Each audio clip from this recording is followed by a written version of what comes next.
Swayam Prabha. Digital India. Educated India.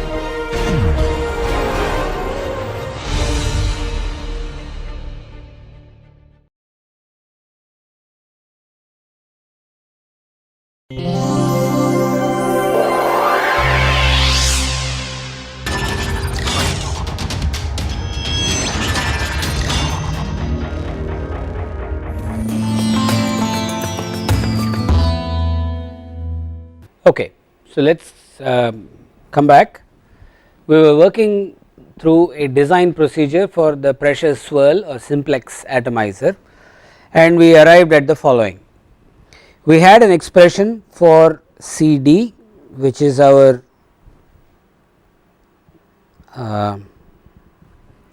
expression coming from the basic definition itself.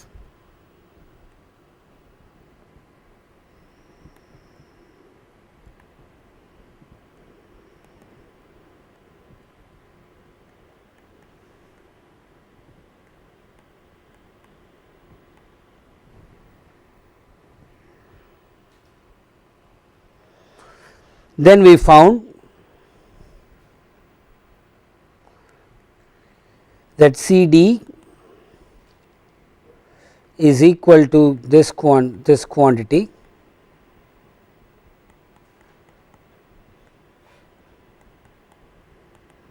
where x is A0 A divided by A0.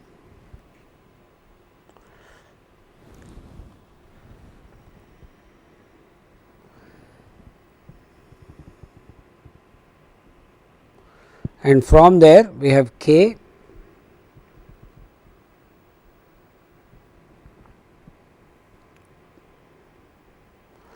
which is equal to AP over ds d0 being equal to pi squared over 32 1 minus x cubed divided by x squared r I divided by r s squared sine squared beta. So, for a given exit orifice diameter r 0, if I assume r 0, I can calculate CD, and from the next expression I can calculate x and calculate k. So, now I have some estimate of AP, a relation between AP ds and d0. I do not yet have unique values for those. Okay. So, let us see if we can go through an example to actually get to some unique values.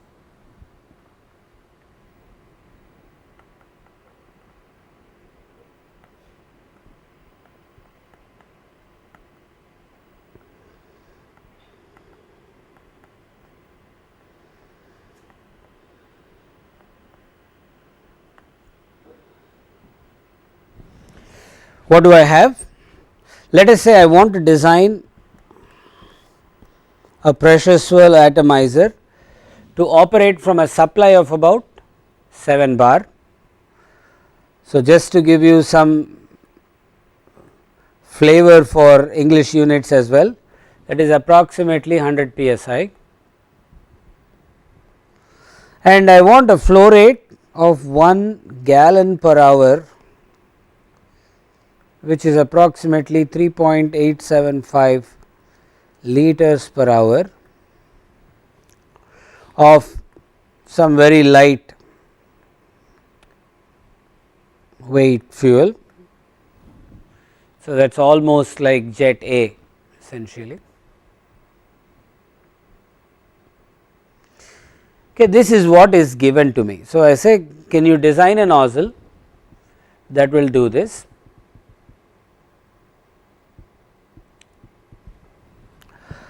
So, what do I start with? I start by assuming an R 0, which I am going to say is about 0.5 mm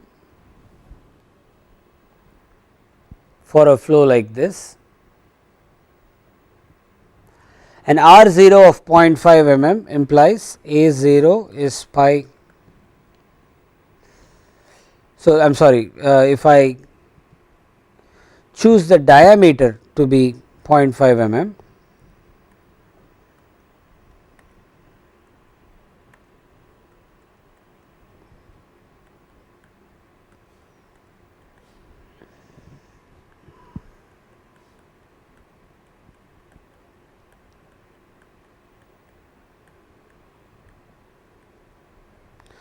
I am going to work this example out in metric units. So, we can all follow through. Q in this same units is 3.875 into 10 power minus 3 divided by 3600 meter cubed per second.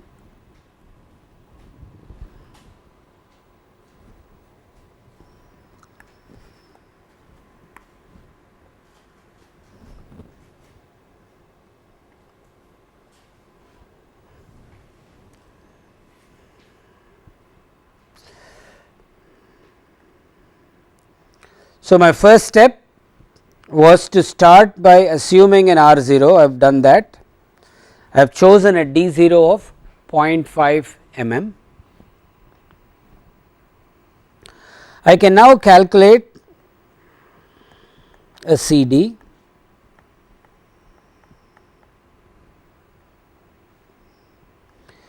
Q is 3.875 into 10 power minus 3 divided by 3600 equal to CD times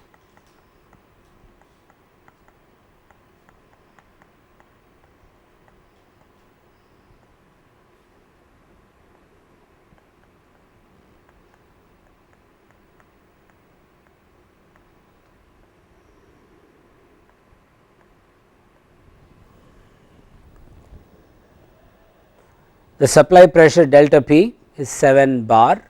7 bar when converted to pascals is 7 times 101,325 pascals.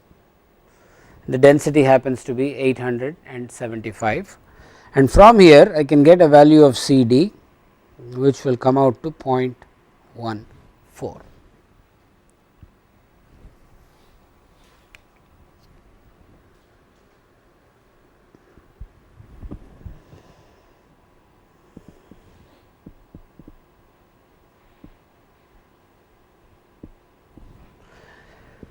Now, if I use the expression that relates CD to X,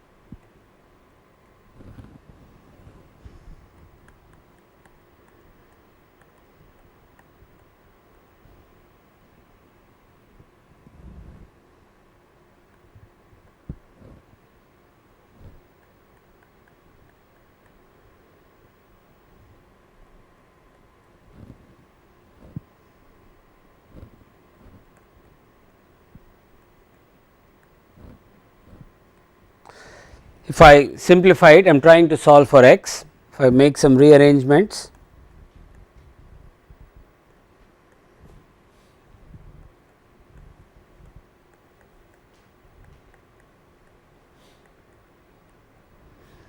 I get an expression involving X alone.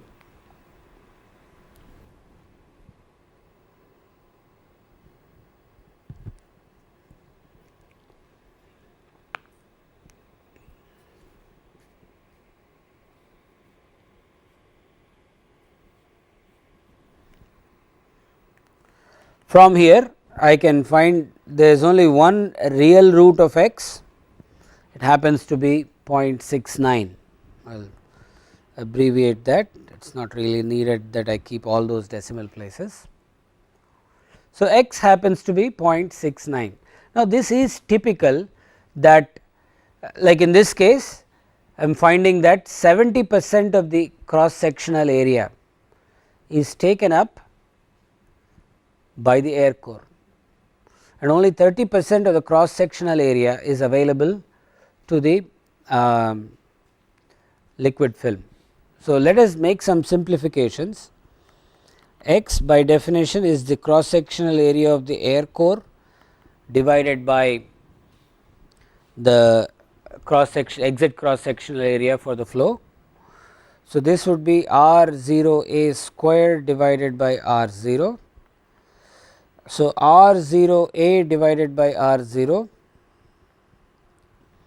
is square root of x, which in this case is 0.83.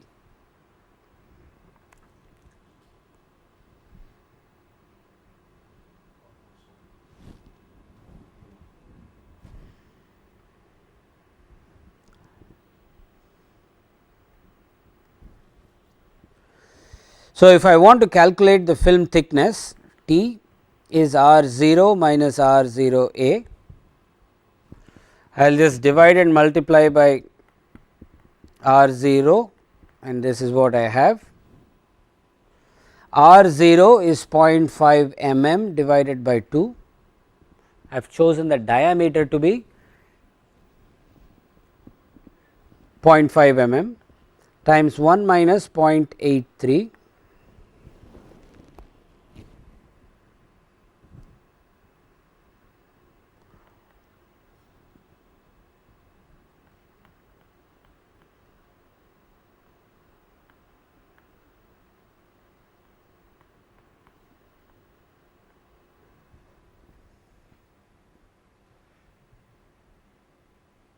So, I end up getting a film liquid film that is only 40 microns in thickness. So, the resulting drop size is also going to be much lower, is going to be on the order of 40 microns at the very highest. Most of the drops are going to be smaller than this or on the order of 40 microns. So, here is a nice way to control the drop size, where you had an orifice that was 500 microns, the drop size is only on the order of 40 microns. So, that is the advantage of the basic advantage of using a simplex design. Okay. Let us continue our thought. This is not the end of it. We have a value for x, okay. We have to find the rest of the design variables. So, if I go back to the expression I had for k,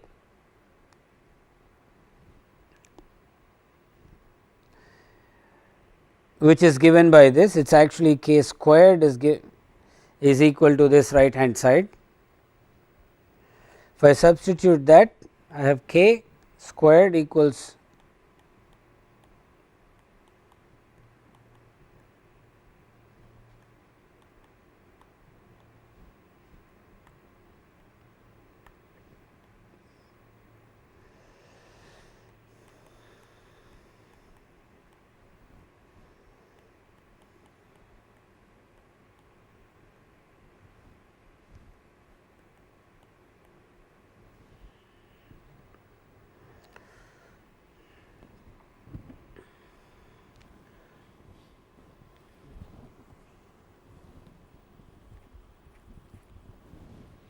so, I can take the square root of this. In fact, k squared, if I do this computation, it comes to be 0.0205 times r I over r s squared times sine squared beta. So, all I now have is I can relate this A p over d s d 0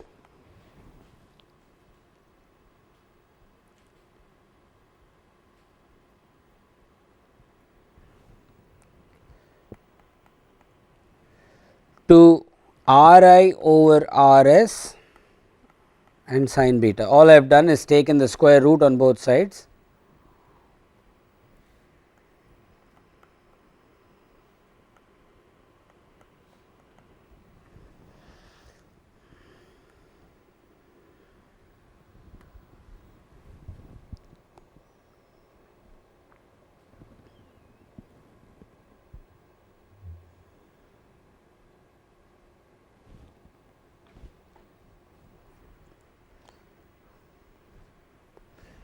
So, I have all of these design handles at my disposal, beta, Ri, Rs, Ap, Ds, D0, etc., and I have one more relation between these variables.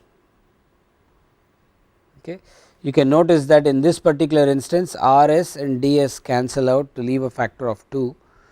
D0 is something we identified up front, that is 0.5 mm.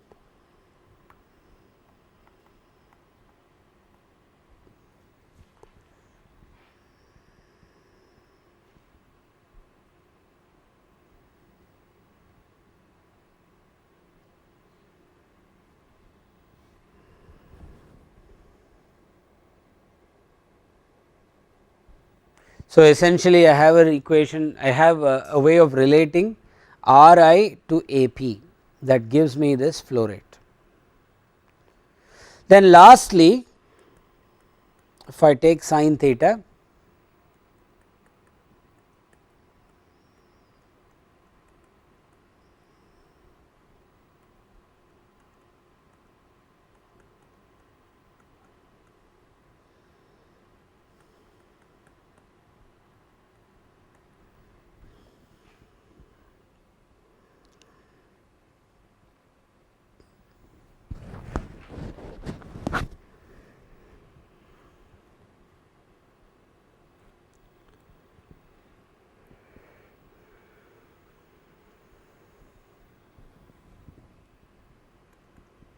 I can make the substitutions.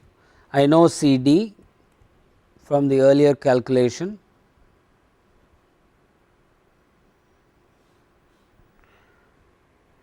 Beta is a design variable that is still at our disposal, time k that we have calculated from the previous step.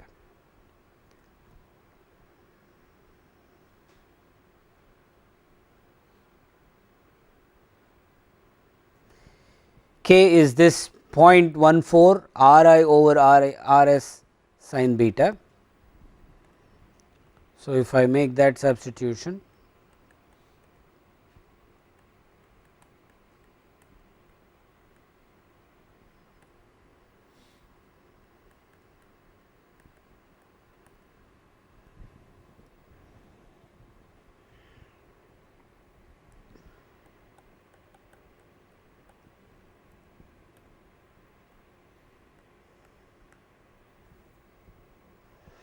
this cancelling does not happen automatically, it just numerically happens to happen in this particular example.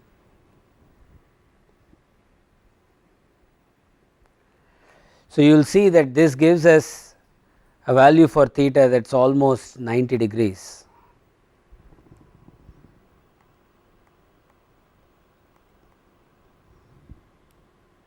With this particular, so sin theta comes out to be very close to 1.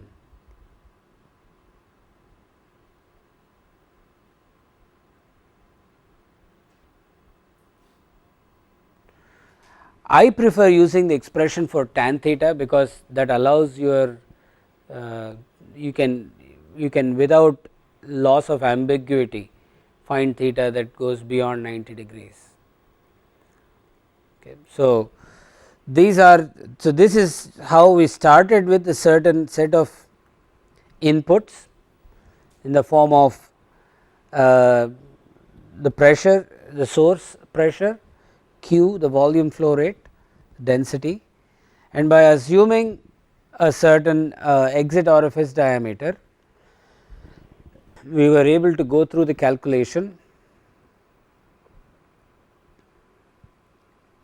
to get all the way to the spray angle. So, we were able to find the sin theta or the cone angle for a given set of input conditions. Now, we said we were also able to relate the SMD to the film thickness. This can be done either through linear instability analysis, we looked at ways of doing this,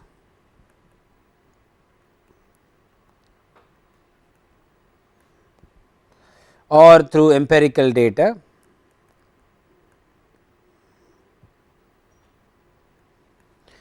Now, the empirical data path has shown that you can find the SMD to approximately scale as t power 0.4. So, you have essentially two ways of going from the film thickness that you get from x all the way to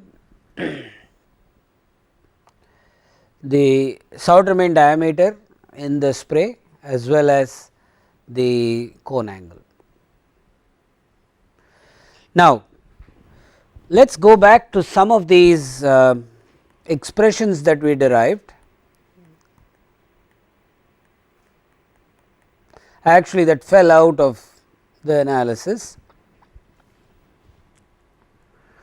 If you remember, this is what we had for CD.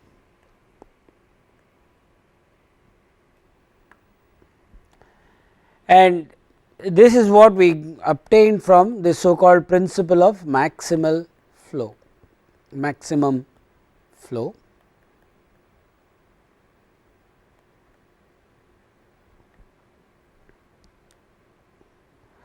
In reality, if you take experimental data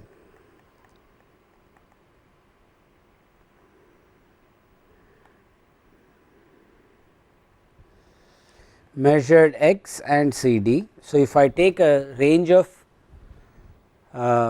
spray nozzles and I am able to measure CD on those spray nozzles by simply measuring delta P and Q and measuring x by getting the air core diameter.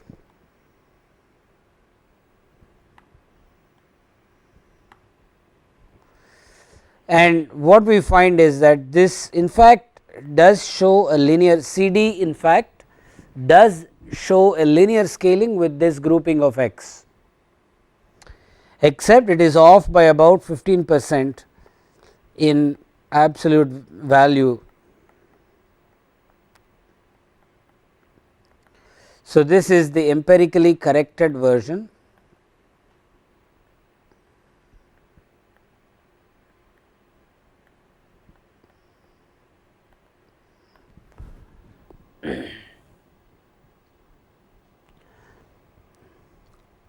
From the theoretical expression. So, it is not off, considering that all of what we did was starting with Bernoulli's equation and some simple physical arguments to have a design that is within 15% is quite remarkable.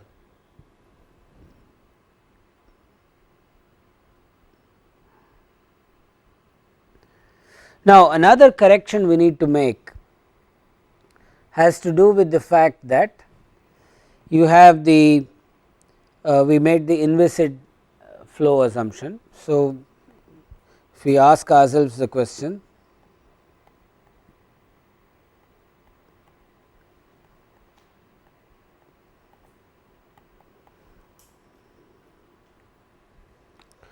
we will bring in the effect of viscosity, but in the form of a Reynolds number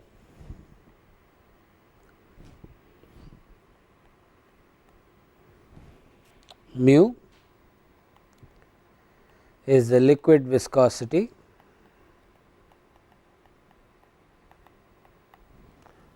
u is of course the speed, it is not the axial velocity.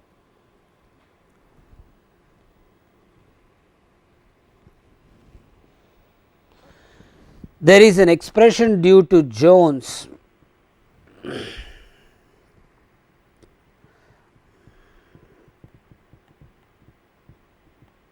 which includes this effect of viscosity, where C d is given to be 0.45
This is obtained on a wide range of